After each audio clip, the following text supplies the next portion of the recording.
کہ 8ویں امام کو مامون نے اپنے فائدے کے لیے مدینے سے مرو بلایا. مرو آج کی دنیا میں ترکمانستان کا ایک شہر، وہاں پہ بلایا. امام وہاں پہنچے.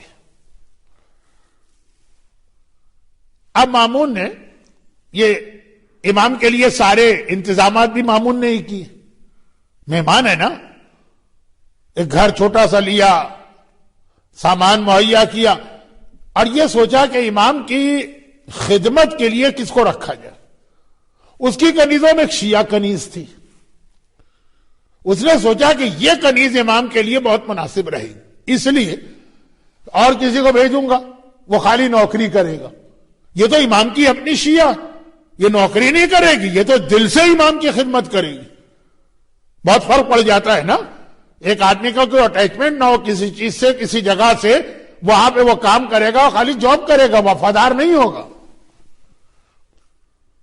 باتیں بہت لمبی ہیں، میں بہت مختصر کر رہا ہوں. جنہوں نے یہ واقعہ مجھ سے پہلے سنا ہے وہ حیران ہوں گے، یہ مولانا اتنا مختصر کر کے پڑھ رہے ہیں. جی ہاں، وقت بہت زیادہ گزر گئے.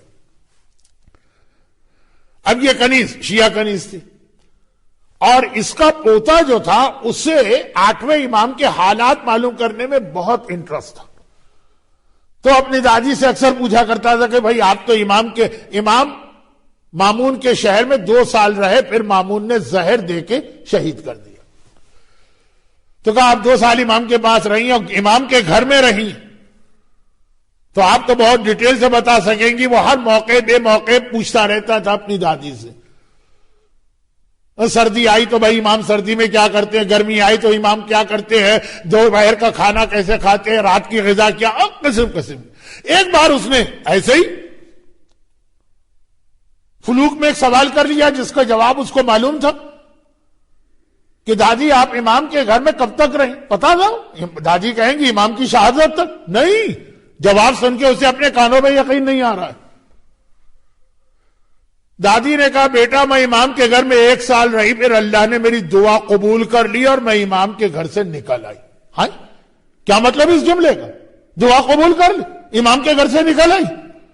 ایک شیعہ مومنہ امام کی خدمت میں تو خدمت گزار ہے نا، امام کے گھر سے نکل کے آزاد کوئی تھوڑی ہوگی، کہیں اور نوکری کرے، خدمت کرے گی.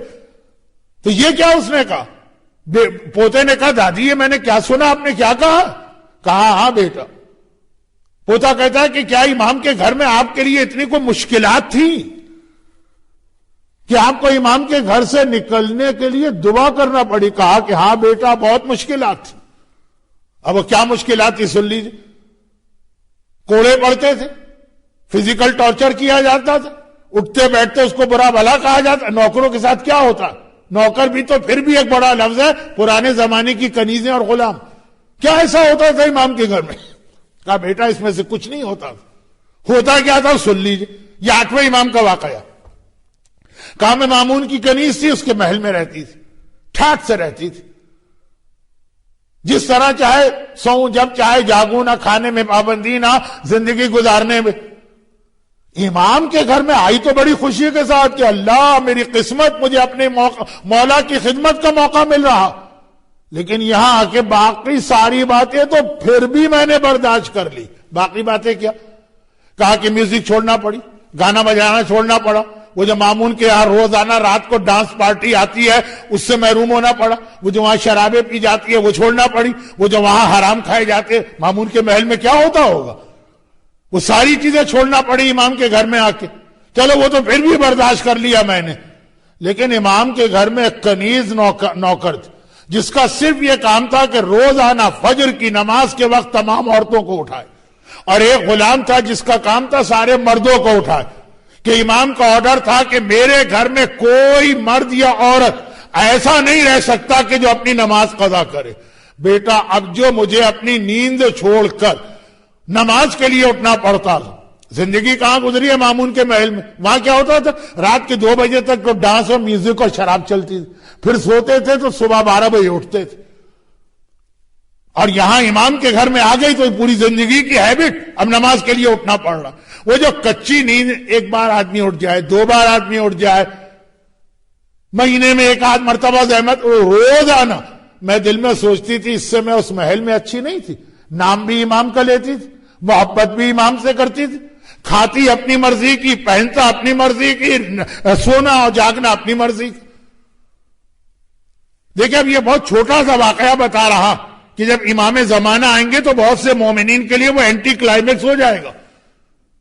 سمجھ رہے کووڈ-19 سے ہم گزرے اور اتنے پرابلم سے گزرے اور امام آ گئے, اب تو ہمارے لیے دنیا ہماری ہے, جو دل چاہے کرے. معلوم ہوا امام کے آنے کے بعد تو ہم کو وہ کرنا پڑے گا جو آج کل تو ہم کسی عالم سے سننے کو تیار نہیں ہیں. عمل تو دور کی بات ہے, کوئی عالم ایسی باتیں پڑھ دے. دیکھیے یہ میری فیلڈ نہیں ہے, نہ میں اس کو میں جانا چاہتا ہوں, لیکن مثلا اسپیچ چل رہی, ایک پھلکدار تقریر ہوگی تو اس کو دیکھنے والے کتنے ہوں گے, مجھ جیسی تقریر ہو رہی ہوگی تو کتنے ہوں گے دیکھنے والے. سننے کو تیار نہیں ہے. امام زمانہ کے آنے کے بعد تو عمل کرنا پڑے گا. کیا یہ بے حجاب عورتیں اس حجاب کو مان لیں گی جو امام بتائیں گے؟ کیا یہ 24 گھنٹے گانے بجانے میں ڈوبے لوگ مان لیں گے ان تمام میوزیکل انسٹرومنٹ کو جو امام اپنے ہاتھوں توڑیں گے؟ یہ اپنی نمازیں قضا کرنے والے, یہ مومن سے فراڈ کرنے والے, یہ صرف اور صرف اور صرف سیلفش اور خود غرض لوگ, صرف اپنا فائدہ چاہیے. 8ویں امام کی حدیث ہے, مولا آپ کا شیعہ کون ہے؟ کہ ہمارا شیعہ وہ کہ جو روزانہ صبح کو یہ دیکھتا ہے کہ میں آج کس مومن کی مدد کر سکتا ہوں. اب جیسے آج کل کووڈ-18 ہے, کتنے ہی لوگ ایسے فراڈ کر رہے ہیں, میں جانتا ہوں پرسنلی. ادھر سے بھی پیسہ, ادھر سے بھی پیسہ, ادھر سے بھی راشن, ادھر سے بھی راشن, گھر دے کے یقین نہ ہے. لیکن بہت سارے ایسے شریف عزت دار ہیں, جاب نہیں ہے لوگوں کے پاس, بزنس لوگوں کے فیل ہو رہے ہیں, زندگی گزارنا مشکل ہے. 8واں امام کا میرا شیعہ وہ جو روزانہ صبح جب اٹھے تو ڈائری کھول کے یہ نہ دیکھے کہ آج میرے کیا کیا اپوائنٹمنٹ ہے, آج مجھے کس مومن کی خدمت کا موقع مل رہا.